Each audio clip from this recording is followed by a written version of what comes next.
Welcome to the New Moon Knitting Podcast. My name is Hillary. You can find me on Ravelry and Instagram at New Moon Knitting, and this is episode 2 of my podcast. So, before I get into the knitting, I did want to say a quick thank you to all of my new subscribers and viewers. I got a lot of really great feedback on my first couple of videos, and that was really lovely and humbling to see.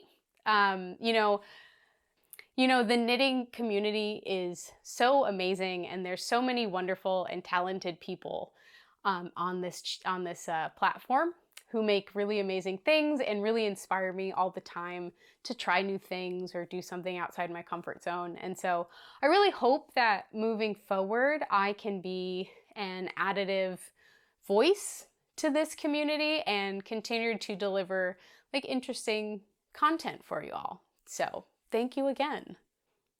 Okay, so my finished object today is also what I'm wearing. This is let me stand up. This is the Freeze Frame by Cali Monster. It is a triangular fingering weight shawl that's knit with these really lovely mosaic colorwork geometric patterns throughout it. So I knit mine with Cascade Heritage in the color black. This is a merino nylon sock yarn, and with SRT yarn. So this is the band for the second yarn I used. It is called Donegal, and I think it's the base color for this type of yarn. It is 85% merino and 15% Donegal, and it's this lovely cream color with little brown and black tweedy bits throughout it.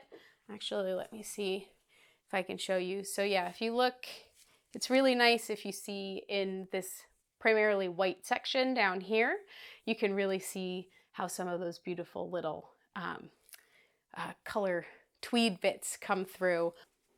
But it's also subtle enough that in the mosaic sections, it doesn't muddle up the design. Actually, let me take off the shawl so I can show you a little more of what the shape looks like. All right, so this is my shawl. It's quite long. And yeah, I can show you a little closer what those mosaic sections look like, and how that secondary Donegal yarn really plays well in those sections. I made my shawl a little bit smaller than the pattern recommends. One of the reasons it's smaller was intentional, and the other reason it's smaller was on accident. So the intentional change was I don't wear shawls very often, and I had a feeling I wasn't going to be comfortable wearing it over my shoulders. That's just not something I think I would frequently do. So I wanted to wear it like a bandana. And sometimes I think if you make a full-size shawl and you wear it forward, for me, it's too much fabric up by my neck. I didn't want it to feel too bulky when I kind of wrapped it around like that. So I wanted to make mine smaller. So the first thing I did was you start with this black section. And so I stopped the black section earlier than the pattern recommended. So if it was knit until you have 100 stitches on the needle, I did maybe 70 or 80, something like that. So that way, not only would it be thinner, but also because you're not doing all those additional repeat rows, it would be shorter. So that's what I did on purpose to make it smaller. So the second thing I did was, so this whole pattern is written out. There are no charts, and the designer helpfully writes out every single row for you so that you can keep track of where you are and you can kind of check things off as you go. The only thing is that for me personally, I do struggle sometimes with fully written out patterns. It's just the way my brain works. I am much better at getting data from a chart, that spatial kind of set out just makes more sense to my brain. And when I have to read a lot of things, particularly like a dense pattern, I struggle sometimes, and my brain likes to try and take shortcuts. Like once I think I recognize a pattern, I'm like, okay, that's the pattern. I don't need to look at these individual lines anymore. It's nothing right or wrong. It's just that's how my brain works. And so what happened was I thought I had recognized what the repeat was. So there's a repeat. There's actually two different kinds of repeats in this. There is one that happens basically every purl row, and then there's a second increase that happens, I think, every fourth row. So you have two different rates of increase, and that's what's giving you the shape of the shawl. I saw the one that happens on every purl row, but I missed the one that happens less frequently. And I was very far into the shawl. I was all the way down in this white section, and I was looking at the picture, and I was looking at the shape of my shawl, and I was like, something is not right. And that's when I went back and I saw a whole bunch of make one backs in the pattern. But all that being said, I actually really love how this turned out. I really like the size of it. Actually, give me 1 second to put it back on.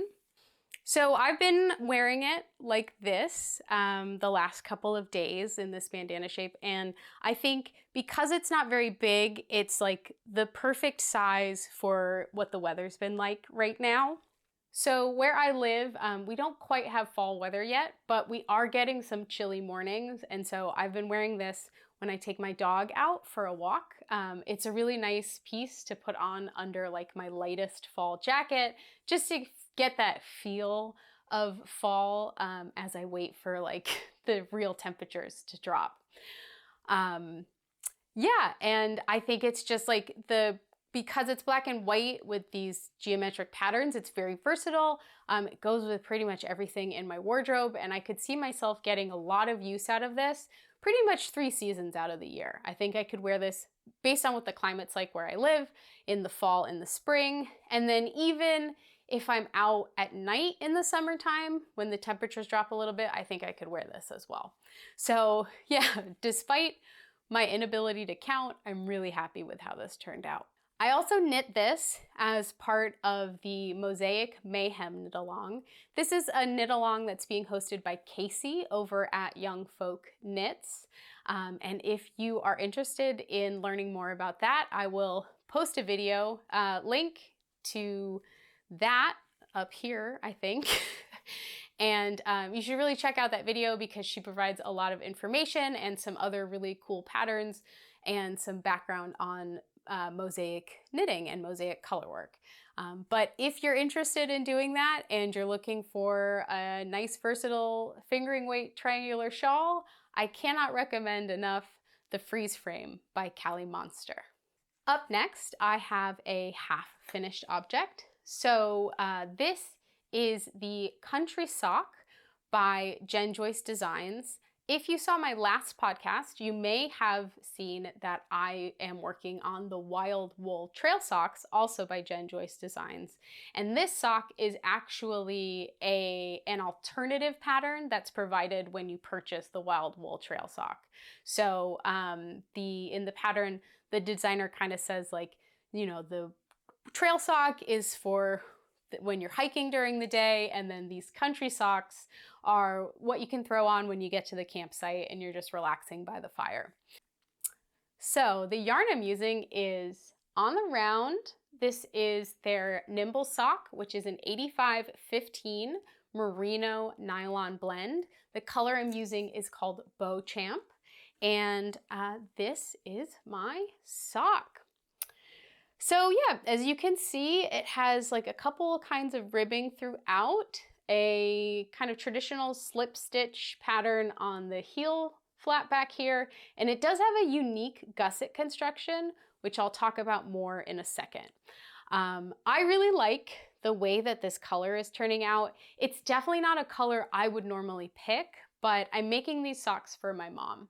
So I went to visit her this summer in New Hampshire, and we went to a yarn store together, and she had been asking me for a new pair of socks. I haven't made her a pair in a while. And so while we were there, I said, you know, pick out a skein of yarn that you like and I'll make you socks for Christmas. And so she picked this out, and I think what's really lovely, it reminds me a lot of like river stones, you know, those kind of, the use of like those browns and gray blues and the way that they play together. It just makes like for a really lovely, lovely sock. The reason I'm knitting a Christmas gift so early is my mom came down to visit me recently, and I wanted to make sure that the sock fit before I made a second one. So as I mentioned, these socks have an unusual gusset and heel construction. If you watched my first podcast, I talked about this a little bit with the wild wool trail sock, but essentially the way I've made socks before is one of two ways. Number one, you do a heel flap and gusset, so you split, you work a heel flap straight, you do the turn for the heel, and then you pick up stitches to make your gusset.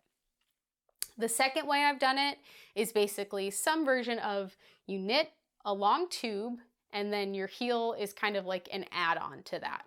So maybe you knit it while you're going and you do a short row heel, maybe you do an afterthought heel, but either way, your sock is like, most of your sock is straight up and down tube with a heel that kind of juts out at the end.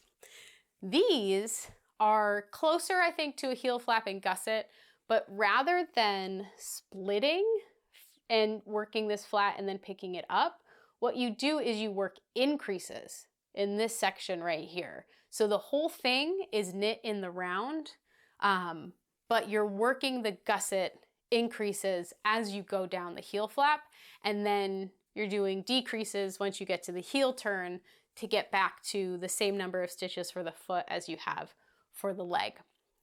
I think this is a really like ingenious way to knit a heel and a gusset. I think it provides a good amount of stretch. So I think I tend to knit like German short row heels, and I do think sometimes when you knit a sock like that, it can be tight. This area can be tight. But because of this construction, it's very forgiving, and I think too because this is a ribbed sock, it's very forgiving. And so my mom in the past has said sometimes the socks I make her are too tight, but she said this fit super well. So that was great to see. I am knitting the large size. The socks, they recommend you knit on a US 2, but I'm knitting mine on a US 1, mostly because I know I've made socks for my mom, and I know a US 1 with 72 stitches will fit her. So I wanted to cast on the size that had 72 stitches, and then I used my US 1 needle. Again, another win. I really like how these are turning out. I'm excited to make the second one. One last time, these are the country socks, which are an alternative pattern that comes with the wild wool trail socks by Jen Joyce Designs. All right, up next is whips. So my whip is the Champagne Cardigan by Petite Knit. This is a top-down raglan cardigan that has a V-neck and a double knit button band. The recommended yarns for this are a Sandnes mohair and a DK weight held together. I am using this Chester Farms Pride of the Flock, which is a 100% Fisherman's Virgin wool with some of the lanolin left in it. This colorway is called Spice Heather, and it is a single ply yarn. And so I'm holding that with Mayflower. Oop, you cannot see, there we go. Mayflower Super Kid Silk in the color 98, and that is this like really nice beigey, light beige color. And together in the sweater, they look. So this is my sweater so far. I've made a lot of progress since the last time I shared this. I finished the body. I think really I just did ribbing since the last time there. And then I did my whole first sleeve is done. And I've just started the second sleeve, so there's not much to see there. I really love the way that these colors are playing together to make this lovely kind of like marled, very softly marled oatmeal color. I think it's going to be very versatile and a really great addition to my wardrobe. I think I said last time I like some of the details that Petite Knit puts in their patterns. I like this really, it's not showing up super well on here, but it has a nice thick 3-stitch raglan, which makes the raglan like a real design choice in it. And I really love that it has these long cuffs at the bottom, or at the hem and the cuffs. I think it just makes it, it just gives it like a really lovely kind of intentional look, even though I think for a lot of people 1x1 ribbing is not their favorite thing to knit. It does look really nice. I can't deny it.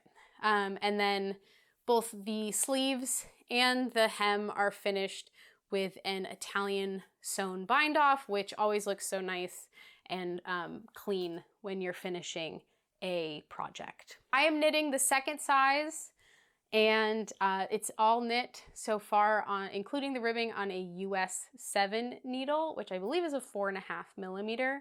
I'm so excited that I've made so much progress on this. I'm really hoping to have it finished by the end of October so I can wear it once it starts to get kind of actually a little chilly here. I like tried it on, and this is going to be super warm, so I know I'm going to get a lot of wear out of it in the winter too. So yeah, I'm looking forward to trying the double knit button band. That's something I've never done before. So yeah, once again, the Champagne Cardigan by Petite Knit. I had to take off my wrap because it's very warm in here.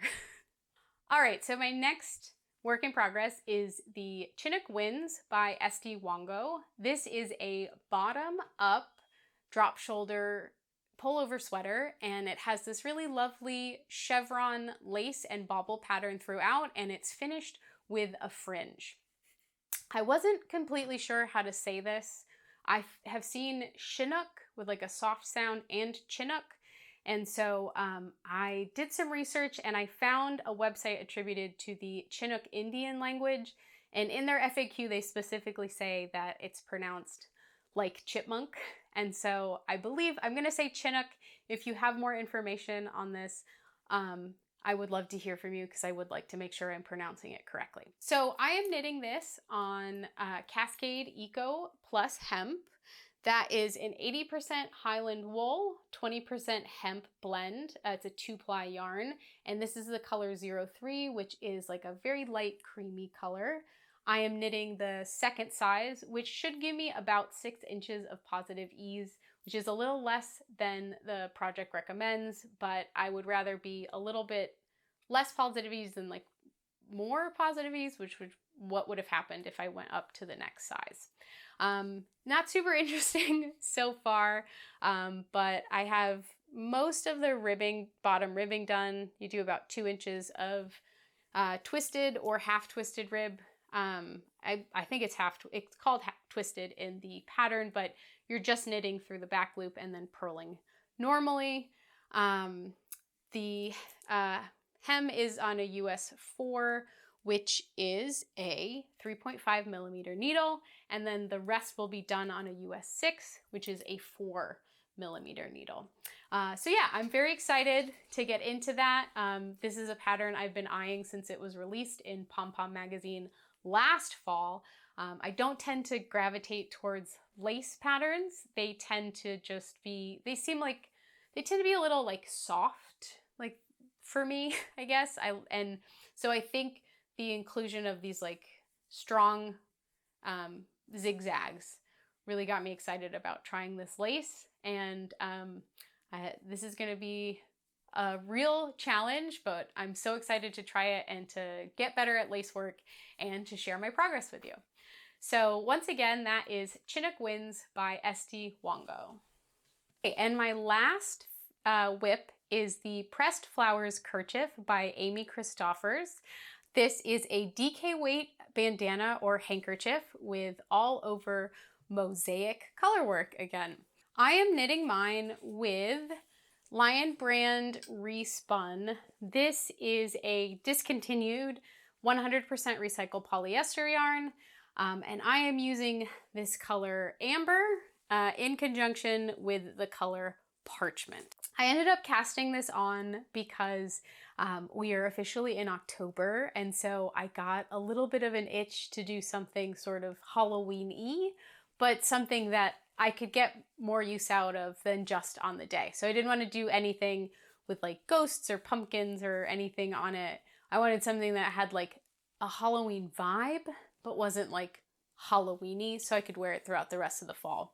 And I found this pattern by Amy Christoffers. If you're familiar with their other patterns, they have a whole line of pressed flowers designs. So they have cardigan and sweaters and shawls and cowls and socks, a whole bunch of different stuff you can try. But what's really nice about this one is it's a partnership with Hobby Yarns, and it's free. So if you've ever seen those designs and you're like, I don't know if I'm gonna like that, this is a great way to try it out because it's a pretty small thing and it's free. So here is what mine looks like so far. I am really liking the way these colors play together. It's very like fall, it's like pumpkin pie colored almost. And that cream color is like, it's like the whipped cream or the ice cream on top. I also think the way that this garter stitch mosaic works up, first of all, it feels really nice to the touch. It feels like a waffle tee or something, and that really reminds me of fall. But also like it reminds me a little bit of like a pie lattice as well. So I think I'm just gonna call this my pumpkin pie bandana moving forward. The stars have aligned. I think I just have to. The only modification I'm making to this is I'm making mine a little bit bigger. So I think in the original pattern, it's knit like left to right. And so you increase, and then when you get to the middle, you start decreasing for the other way. I think in the pattern, they say to do like 6 of these flower repeats before you start decreasing. And I did that and it felt like it was gonna be small. I wanted something that like was a little bit bigger and easier to wrap around my neck. So I think in total, I'm gonna end up doing 4 additional flower repeats. So I have 10 on each side. And that should give me enough to like, again, not be too big and bulky up against my neck, but also be easy enough to like tie and secure so it doesn't feel like it's choking me. This would be another great option if you're interested in doing the Mosaic Mayhem knit along, because it is another Mosaic colorwork pattern. Yeah, and would definitely recommend. It's really fun and it's free and I'm really liking it. So yeah, my pumpkin pie pressed flowers kerchief. The last thing I want to talk about is I do have a couple of acquisitions this week. Last weekend, I went to Philadelphia in Pennsylvania for a friend's wedding, and while I was in the city, I was lucky enough to get the chance to go to one of their local yarn stores. So I was able to go to Loop in Philadelphia, and it's a really lovely shop. And I didn't realize that they actually dyed their own yarns. So I ended up getting a couple of skeins of yarn from Loop. And when I checked out, it did give me this really nice little tote bag to take everything home in, courtesy part of my purchase, and I really like it. It's going to be probably a project bag at some point. But yeah, let me show you what I got. So the first thing I got was this. This is their Sprig, which is their 100% superwash merino fingering weight yarn. This color is called Geranium, and it is, it's like a really lovely red, but with like a little bit of like a pink undertone. If you're familiar with geranium flowers, it's very close to that. I have never knit with a lot of red, and then I made the Weekend Hat by Hiromi Nagasawa this fall, and as soon as I put it on, I was like, oh no, I really like this color on me. I think I need to get more red in my life. And so I thought this would be really nice for some more wintry accessories. And I got a second skein of their mohair in the same color. So this is Posy, which is a 72% kid mohair, 28% silk, also in geranium. I'm gonna pair them together. Yeah, I think that will look really nice on me. I'm gonna pair them together, maybe for another hat, maybe for a scarf, maybe for mittens. I haven't decided, but this is gonna be a winter accessory I make a little later this year. And then the last thing I got was just one skein of their Flora, which is also 100% superwash merino, but this is at their worsted weight. This color is called Ice Cream. It's just a really lovely cream color.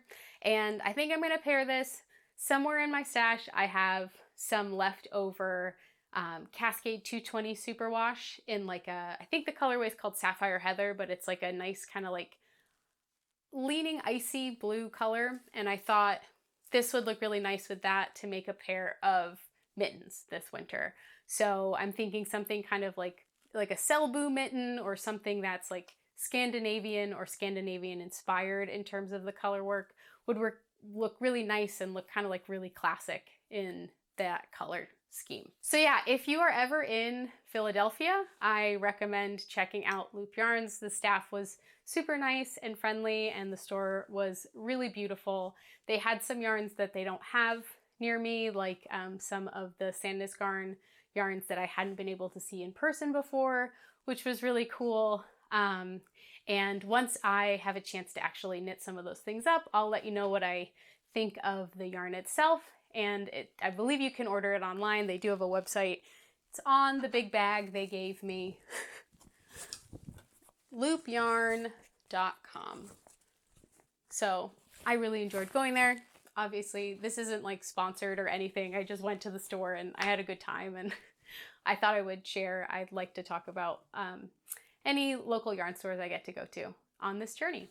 Okay, so that is all that I have for today.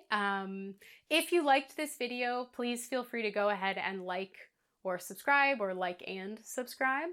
I'm really enjoying doing these. I'm gonna try to put these out a little more frequently. I just, with travel and everything, I wasn't expecting to get as much kind of initial feedback as I did. And so I would love to continue to deliver videos in a little more regular cadence moving forward.